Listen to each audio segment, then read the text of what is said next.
I think the refs had a lot to do with that.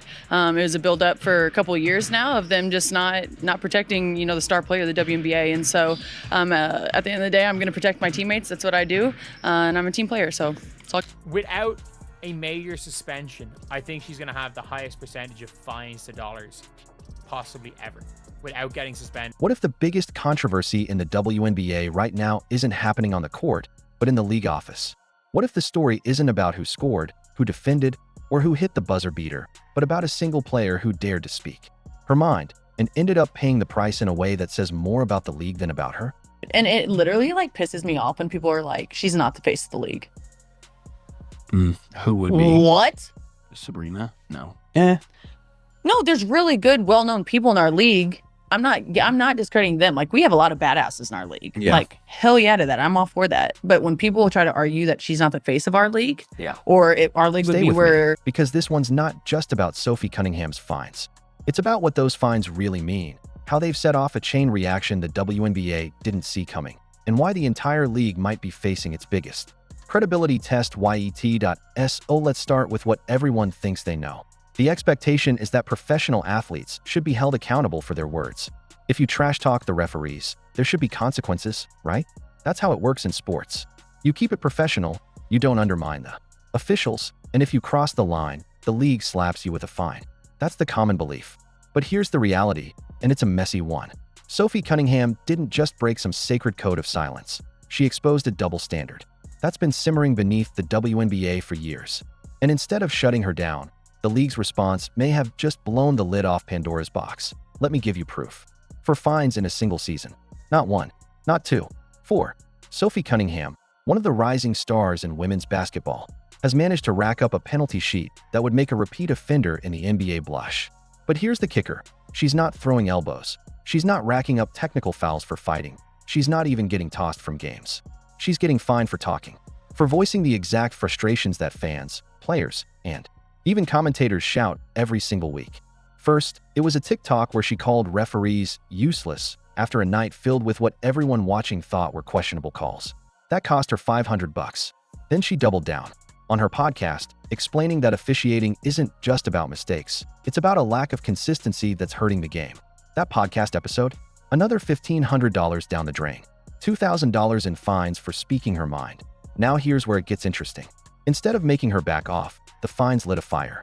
Sophie laughed about it, shared her shock, and fans, the fans, responded in a way the WNBA absolutely did not anticipate. Hashtags supporting Sophie started trending. A GoFundMe popped up to cover her fines, and within hours it had enough money to wipe the slate clean. Petitions demanding accountability from the league's referees racked up thousands of signatures. And the conversation shifted from Sophie being a player with a big mouth to Sophie being the voice of a problem the WNBA has been desperate to ignore. Now let's put this in context, because this is where the expectation versus reality really starts to bite. In the NBA, players criticize refs all the time. Draymond Green has made a career out of it. Charles Barkley practically turned referee bashing into a post-retirement brand. And you know what happens? Fans tune in. Media outlets replay the sound. Bites. The league rolls its eyes, but rarely drops the hammer with heavy fines. Why? Because they understand that criticism, even harsh criticism, is part of the game. It creates conversation. It creates drama. It makes fans care. That's the expectation in professional basketball, but the WNBA? The WNBA is playing by some bizarre alternative rulebook where words are punished harder than actions. Think about it. We've all seen the replays of Caitlin Clark getting hammered on the court. Hard fouls, cheap shots, blatant physical play, and no fines. No suspensions. No warnings. Just business as usual. Yet Sophie Cunningham says refs need to do a better job. And suddenly it's open season on her bank account. The contrast is so sharp, fans are starting to wonder out loud. What message does that send? Are you saying violence is acceptable but criticism isn't? Are you saying protecting referees' pride is more important than protecting star players' safety? And here's the irony. By fining Sophie, the league amplified her message. This is the Streisand effect in real time. The WNBA wanted to shut down criticism, but in doing so, they gave her words a megaphone.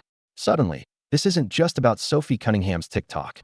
It's about whether the league has an officiating crisis, whether free speech exists in women's basketball, and whether fans can trust the product on the floor. It's gone from a fine to a referendum on the league's credibility. Let's pause here for a second. Have you ever watched a game where every whistle, or lack of a whistle made you feel like the outcome wasn't entirely fair? That gnawing frustration where you know the players are fighting tooth and nail, but the refs are deciding momentum with inconsistent calls. That's exactly what Sophie was saying. She admitted refereeing is tough, no one denies that, but her point was that simple, obvious calls were being blown over and over, right in front of everyone's eyes. It's not about one bad night, it's about a pattern. And when players feel like their effort is undermined by officiating, it corrodes trust from the inside out. Think of it like this. In the NFL, officiating controversies happen all the time. Remember the 2019 Saints no call that sparked outrage and lawsuits? It was chaos, but the league didn't fine players for calling it out.